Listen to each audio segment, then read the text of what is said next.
It began on a rainy Thursday evening. Sarah had just moved into her new apartment, an old, creaky place nestled in the heart of a decaying city block.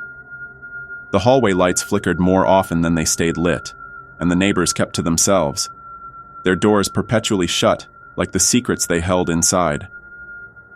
The first time she saw him was just after midnight. A soft knock echoed through her apartment, hesitant yet persistent. She approached the door cautiously, pressing her eye against the dusty peephole. That's when she saw him. A man. Not standing directly in front of her door, but off to the side, just barely within the peephole's distorted fisheye view. His face was wrong, too pale, too stretched, as if someone had pulled the skin taut over sharp bones. His eyes were wide, unblinking, the whites too prominent around dilated pupils. He didn't move, didn't blink, just stood there, staring slightly away from the door. Sarah didn't open it. The next night, the knock came again. She looked through the peephole. Same man, same position, same vacant, unblinking stare. She called the building manager, but he brushed her off, claiming no one strange had been reported. The police were even less helpful, chalking it up to paranoia or someone playing a prank. But it wasn't a prank.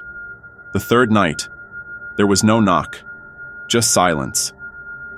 Curiosity gnawed at her until she finally looked through the peephole.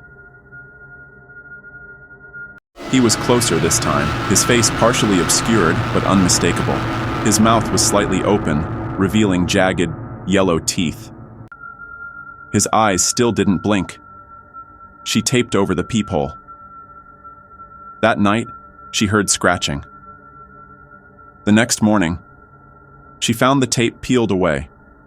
A single, greasy fingerprint smudged the glass. Sarah moved a chair in front of the door, stacking it with whatever heavy objects she could find. She barely slept, every creak of the old building sending her heart racing. Days passed without another incident, and she began to think maybe it was over.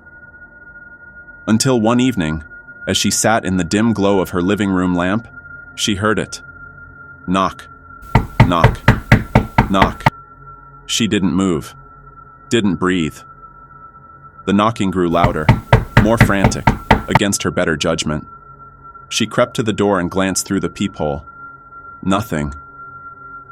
Relief washed over her, until she noticed something.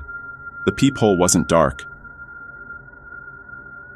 It was an eye, staring back at her from the other side. She screamed, stumbling backward. The door rattled violently, the knob twisting, jerking. She scrambled for her phone, but it was gone. So was the chair she had placed against the door. The door slowly creaked open. The police arrived hours later after neighbors reported screaming. They found Sarah's apartment empty.